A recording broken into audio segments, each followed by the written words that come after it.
my husband had to take a job in Florida, which means that I only get to see him Friday, Saturday, and Sunday for most weeks.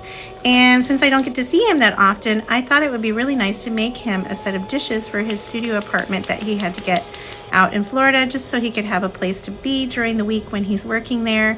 And basically, this right here is a video of me making a bowl. He's going to get a large plate, small plate, and of course a versatile bowl that would work for many purposes.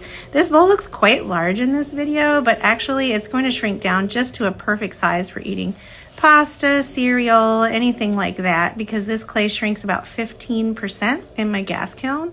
And that doesn't sound like a lot unless you're a potter and you've seen it, but these basically shrink down to the perfect size just to have a nice versatile bowl, and these will be fired in my gas kiln.